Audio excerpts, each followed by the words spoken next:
Hey, what's up, you guys? Welcome back to the Full Circle Network. I'm Jacob Campbell. I'm the lead news writer over at Full Circle Cinema. Today we're going to be talking about Doom Patrol Episode 5, Finger Patrol. Joining me this week is Marcos Melendez, our managing editor. Hey, what's up? Glad to be here. And we have Colin Stetzner. Hey, what's up, guys? Happy to be back. Great, so we're just going to jump right into the episode. Marcos, do you want to start us off? I wasn't on for last week's review, but I'll say this. I think this episode is a little bit better than Sex Patrol.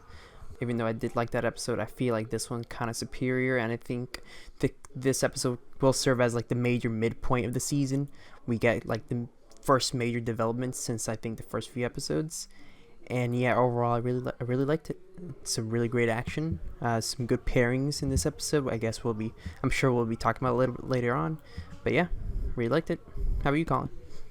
I'll say I did like Sex Patrol better. I also wasn't on last week. That was the one I missed. But this episode was fantastic, and like Marco said, this is a big turning point because I think like if you watch the first 4 episodes, you can kind of see like, oh, there's in the first one you kind of get an idea of what's gonna go on, but 2, 3, and 4, it wasn't very much progressing the story overall. I know we only have like 10 episodes, and so this one was about time when they actually start moving towards some bigger action points happening in the overall season. Yeah, for sure. You, Jacob, I have a feeling you're gonna have the exact same opinions. I have the exact same opinions as you guys. I do. Crazy. I definitely agree with Colin. I liked Sex Patrol a little bit more, just because it had, just in terms of like the humor, and also had a lot of wholesome moments for me, with Dorothy singing. But Right. this episode was really good in terms of just the overall plot, and that it felt like it was really moving things along, like you guys said.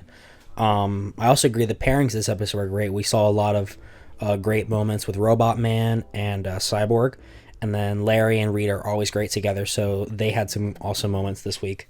And what I really liked was the pairing with Dorothy and Crazy Jane, who was in the form of baby doll for the majority of this episode, because she's still going through that bit of drama in the underground where they're all trying to figure out who's the new lead, which it seemed like that was resolved last week, but it looks like that's still going on a little bit, so I'm kind of glad they didn't wrap that up too fast.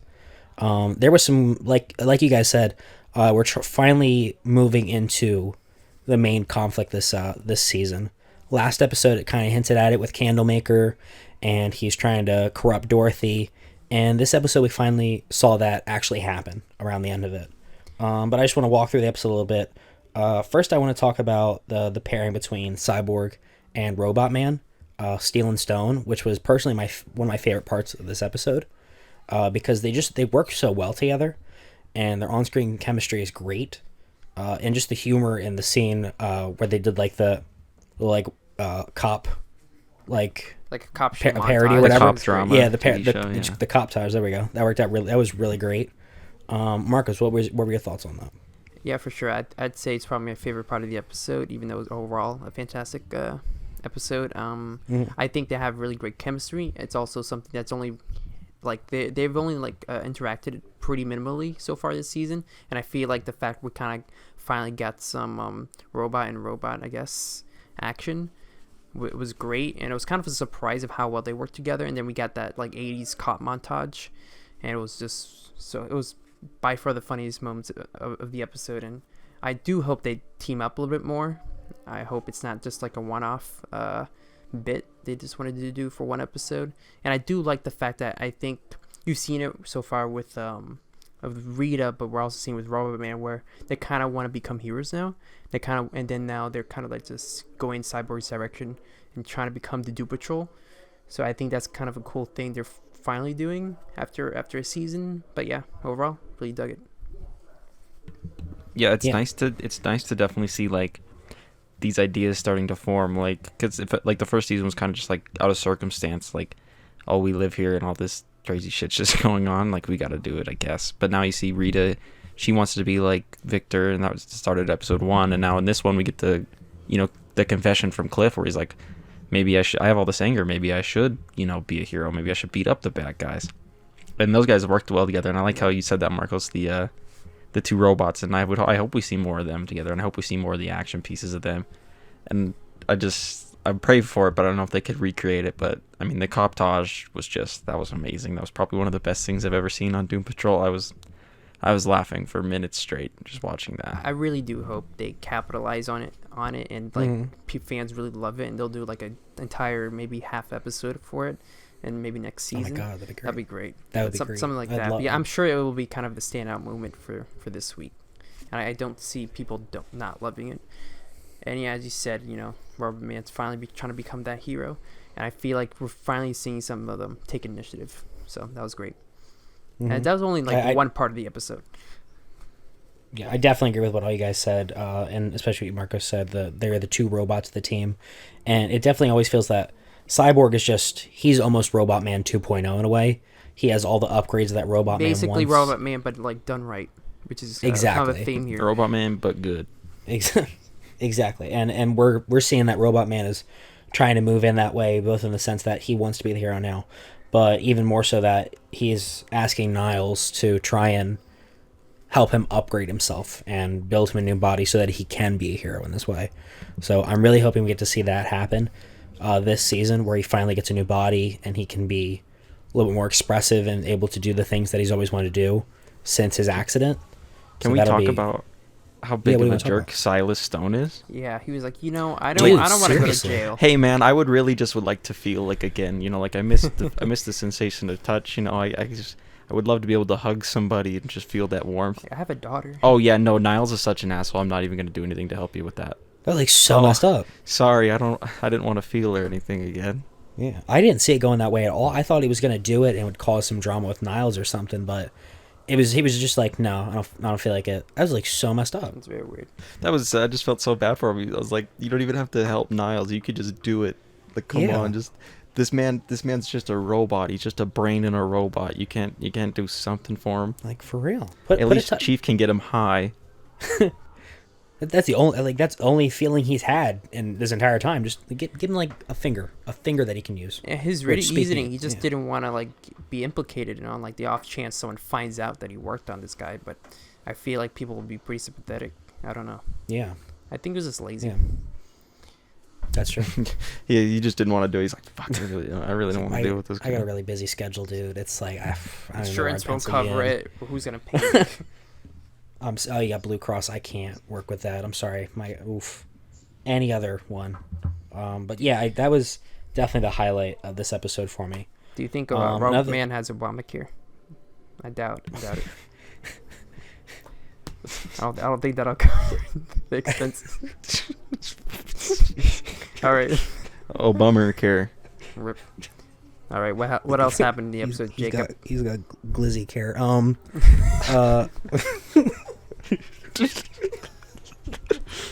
That is not funny. Go. I'm saying this. Robotman could gobble some glizzies. Bro, they're a bunch of glizzy gladiators at this point. Honestly, dude, they could all take a glizzy. But moving on, another high point for this episode was the interactions between Larry and Rita. We saw some further developments with Larry's son when they went to clean out his other son's house, which didn't turn out the way I think we all kind of expected.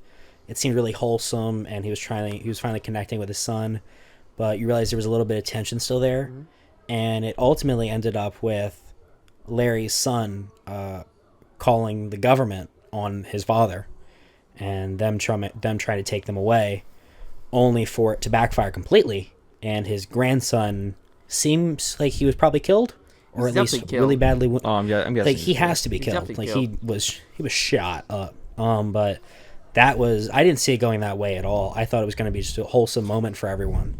I totally forgot that all that stuff happened too. Larry's stuff for me has been the best out of season 5, which is weird because how much I loved Robotman. I did not expect to love Larry as much as I have this whole season. It's just he's been fantastic, everything about it. For and sure. So and I more than last season, in my opinion. To subvert my expectations and not get this wholesome ending that I was thinking about really shocked me. It came out of nowhere, but it really struck me emotionally. He just walks in with his pistol on his hip. Yeah, I wasn't ready for that at all. And I just want to say, like, the actor on set for Larry is so good at expressing emotion without saying anything. He's just the physical. Without you can't even see his face, but you can you can feel the emotion. Yeah. It's insane how great he is. I just wanted to highlight that. So what did you guys think overall of how it all went down? You weren't expecting that at all, Colin, like you said, right? Oh no, completely subverted my expectations. I thought, for maybe it's just me being stupid. Like when does anyone in the Doom Patrol ever get this nice closure? That's and true. to expect that for Larry, I don't know what I was thinking. They got me. They fully got me, and I was fine with it. I mean, I felt bad for Larry, and I think maybe it's gonna leave some room for possibilities of like say Larry's grandson survives, like maybe he'll like be okay with Larry, or even like the great grandson, he could be okay with Larry or something, But just who knows? I think you could definitely leave the door open for like future conflict within that family. Absolutely, for sure. And even though I was also surprised, but if you think about it, you kind of trace the arcs from other characters this season. We have Robot Man trying to meet his daughter, and it goes completely sideways, doesn't work at all. Rita is trying stuff, it doesn't work at all. So I think everyone's gonna try and fail, and then that's when they become the heroes. And I think, even though it was a big surprise for me, I think this is the point where Negative Man finally embraces who he is and becomes, part of the Doom Patrol. But I feel like he's always has 1 foot in, 1 foot out. I agree. One thing that I want to talk about really quick, I wonder your guys' thoughts. The people that came for Larry, were they the Bureau of Normalcy? Probably that or the FBI. Because I checked. I'm guessing it was the Bureau, but yeah, I kept checking like their badges, but like I couldn't see anything, so I was curious. What you guys? And also, it was too dark for me. And it's not clear within that his son knew about the Bureau, anyways, unless he did say. I mean, and maybe it's like a normal thing to know about it in this universe or not. I'm unsure. So that's my one thing I always struggle with the show is like everything is so weird, but like everyone seems to accept it. And so I never know what the general public doesn't know. Unless you're a denizen. They won't accept denizens. They don't accept denizens. They don't accept those people. They no accept, denizens. They accept moving butts, but... Moving butts are okay. Giant robot man, okay. Transgender people are not, I guess, still. Yeah, I guess. Nah, you have this giant... I'd be terrified if this giant robot man was coming towards me. I would not think that's normal at all. But apparently if you're transgender or gay in this universe, it's still like, oh, what is wrong with you? That's where they draw the line, apparently. Which, that's a weird line to draw. That's not the kind of line... That's not the kind of line you want to be drawn, but I guess in this universe, that's where they're drawing it. Big commentary there. Big commentary. That was good right there. That was good. Moving on. I wanna actually circle back a minute, talk about Cyborg a little bit, because we saw all this kind of development with like. Oh yes. Wait, after him and Robot Man talked a little bit, Victor finally went to go talk to Ronnie. Yeah, he has a great scene with Robot Man where like Robot Man tries to teach him what to do. And it totally he's like, I know all about women. I didn't expect it to work. It completely worked. It was amazing. It completely worked for him. Like that just made it better. And like the fact that like even like Cliff Steele, like as a human, like does not look traditionally handsome. He's just like, oh yeah, I used to get with ladies all the time. He's Brendan Fraser. He gets that just on. Yeah, but the scene was I'll admit the scene with like Cyborg and Roni, it kind of like it wasn't one of my favorite parts. It's pauses everything. It slows the episode down. Yeah, it slowed down a lot, especially coming off of Steel and Stone, which was fantastic. But it does kind of set up some new, what we think is going to be some drama for the rest of the season, because it was revealed that Ronnie used to have her own enhancements when she was committing all these war crimes, only to have them taken away from her. So I'm thinking that by the end of the season, maybe Cyborg tries to help her out and give her new enhancements, but it's going to backfire and she'll become more of an antagonist for the end of these last few episodes. Yeah, and if you're a fan of the comics, I believe they did gender bend the character, and it was a best friend of Victor Stone, and then he turned into a villain. But that was in the comics. So that's probably what's going to happen here. Yeah, I mean, she is a war criminal. Yeah, I mean, you gotta have a little bit of bad in you to be a war criminal. But is a war crime really a deal breaker, guys? I mean, I guess not if you're a police officer and you're shooting tear gas, but I guess whoa, not. What is this? Welcome back to the Political Hour, the Full Circle Network. Yikes on this social commentary. Yikes. But moving on to the next few characters I want to talk about, it was Dorothy and Crazy Jane, who, like we said, was in the form of Baby Doll for most of this episode. I'm really glad that we saw some scenes with them because they have so much in common, honestly. Dorothy is Niles' actual daughter, who she's mostly grown up on Danny the Street, but she's also spent a lot of time with her father. And then Jane is this pseudo-daughter for Niles, where she's spent a lot of time Probably at even Doom more Manor. time. Even more time, with him. honestly, Oh, than Dorothy definitely at this more point. And she's felt so attached to him. And we even saw some moments where when they went to make the sandwich and Jean was back in her own body. Yeah. It was a very touching moment when they were still talking to each other. So to see these two characters interact was really great. But ultimately led to the main conflict this episode. Marcus, what did you think about their interactions? Yeah, I agree. I think Crazy Jane. I did like Baby Doll in the first season, but I think this episode kind of elevates how much I really like that version, that personality of hers. I do think Diane Guerrero does a really good job of acting like a baby and doesn't take you out of the show whatsoever. That's crazy, but it does work really well. I think her interactions with Dorothy and how their arc in this episode was great, and it was great way to serve as a midpoint of the season because I think both of their stories kind of met and had this big climactic battle at the end, which is out of nowhere because I had absolutely no clue that was going to happen. I thought it was just going to be a regular episode of Doom Patrol, maybe Flex Metallo maybe flexes his muscles or something, but I guess Baby Doll dies in a horrific death. Yeah, I did not see the ending at all coming. If we just want to jump into that, the last like what 5 or 10 minutes of the episode were just a complete shock to me because I didn't see it jumping into any of that kind of conflict at all. Where, as you know, if you already saw the episode, I would hope so. Dorothy, I'd hope so. We've already gone over most of what's happened.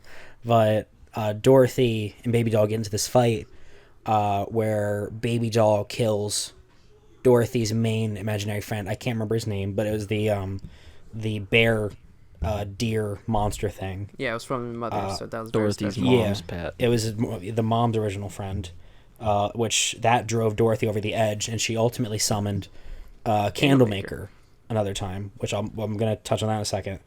And Candlemaker went into the underground and not only killed Baby Doll, but also killed Sun Daddy, who was one of Jane's most powerful forms. Yeah. So the fallout from that is going to be insane in the next few episodes, because now the rest of the team is going to know Candlemaker's a threat, which Niles hasn't told anyone about. So that'll be a bit of a shocker to see how that all plays out. Look, all I'm saying is Baby Doll had it coming. Low key, Bro, rip, I hate Baby Doll, so I wasn't complaining. Low key. Yeah, definitely. That was a huge shocker to me. Did you guys notice when Dorothy summoned Candlemaker that the candle was lower than the last time we saw it? Yeah, I think it was what? That, yeah, it was lower. It's a little lower. Oh yeah, it was a lot lower than when you first see her do it. Yeah, so that I feel like that's going to be the end. That's of when this he's season. definitely it's going to be at his lowest point. Yeah, she's going to use Candlemaker maybe once more, and once the candle's down, I think Candlemaker's fully used, because I remember in the comics, yeah, he used Dorothy as a portal into this dimension. Yeah, they love doing that, putting like a demon or something in a character in DC, and they act like a portal to the dimension, to Earth. They love doing that, but at least the show did better than Titans. Crazy how Candlemaker looks better than Trigon did. Yeah, Trigon looks like trash. Trigon looks like what every villain's gonna look like on Stargirl now. Titans are back, bitches. And then so I think once again we had that big battle, and I was really surprised at the VFX. Sun Daddy looked a little weird, but other than that, I thought it was a great scene. And Candlemaker looks insane. It looks so crazy. Yeah. Just the visual effects is insane, and Doom Patrol always has good effects. Yeah, but it really showed with this character. Value. And this season's upped it a notch for sure. Mm-hmm. And Candlemaker's just like the perfect example of why this show looks so good, and that they do such a good job with all the designs. Yep, for sure. And then I think the fact that this season is only 9 episodes instead of 13 or 15 actually compared to the first season. It'll be a very, very big help to having this like contained big story. help on that budget. And I feel like even the story itself is really benefiting from that. It feels like they're not trying to stretch anything. You're getting everything exactly as they want it to be. I definitely agree. It doesn't feel like there's any filler whatsoever in these episodes, and that it's everything matters for each of the 9 episodes. So it's really moving along well. And I think this is gonna be exactly. When I like Sex Patrol, that was like for a while there I was thinking, oh, this is just filler. But I was fine with it because it was hilarious and it was great. But like towards the end when you start to see like Dorothy start to struggle with Candlemaker and the rest of her imaginary friends, even though they kind of go by the wayside, she starts to listen to Candlemaker more, and then you really start to see like, oh, this isn't a filler episode. This is actually progressing the story. Yeah, and this stuff with the actual Sex Patrol is only a very small part if you think about it. Exactly. We got a big focus on Dorothy. Yeah. That was pretty much everything that happened this episode that we wanted to touch on. What are you guys looking forward to in next week's episode? I know. I think I wanna shit on an episode. Like we have watched a lot of shows recently. And it's all really good. Doom Patrol doesn't miss. We will never be shitting on Doom Patrol. Not on Doom Patrol. It just doesn't miss. They don't miss, dude. They don't miss. When Titans comes back, we can shit on it. We can shit on that 10, 12 episodes probably. Yeah, dude. But until then, we had nothing but quality content. Yeah, HBO Max, please. More. Yeah. Colin, what are you looking forward to next week? God, I have no idea what next week's about, but I guess I'm gonna look forward to the blowback from Baby Doll's death, I guess, because Jean's obviously gonna be the top again. Is that what they're calling it? When she's yeah, I think that's what it is. Yeah, the top. So she's a protagonist. Yeah. Well, yeah. So she's definitely not gonna keep that to herself. But what I think is gonna happen is Niles is gonna go to defend Dorothy, but. Mm-hmm. So I think it's going to rip the Doom Patrol even further apart, so we'll see what happens. I definitely agree. That's what I'm looking forward to. I really want to see the fallout of what happened with Larry and his son, because like we've said, Larry has some of the most emotional moments this season, and I really want to see a few more of those before it wraps up. Yeah, all we see is them just flying away, so... Yeah, so we'll get to see how that all wraps up for him. And I doubt they follow it up next episode, maybe at the end of the season, hopefully. Yeah, I really doubt next episode. Like I said, I think next episode's all going to be blowback and more hatred towards Chief. I gotcha. And Dorothy. But yeah, great episode overall. A lot happened. Rip Baby Doll. She'll be missed. Kind of. Mostly. Rip that one guy's finger. Rip that guy's finger. Yep. The Finger Patrol. But yeah, thank you guys for tuning in this week. Marcos, where can they find you? You can find me on Twitter at BizGamer9. Awesome. Please. Colin, what about you? You can find me on Twitter at Comic Corner. _ Awesome. Oh, nice. Underscore? I don't know. Yeah, there's my underscore. What's the at? It's at Comic Corner _. You can find me on Twitter at Comic Corner _ There we go. That's what we need. Thank you guys for tuning in. Like we said, you can also make sure to check out the site, fullcirclecna.com. If you just want to open a few tabs, go for it. Listen to this podcast or not, have it open in a tab. Give that view time. Yeah, we need the watch time. We need the clicks on the site. Keeps the light on. Please. We do. Please. I haven't had electricity in 10 years. Please. Yes. We need the clicks. Please help us. But thanks, guys. See you next week. In all honesty, it's for Jacob's cryptocurrency addiction.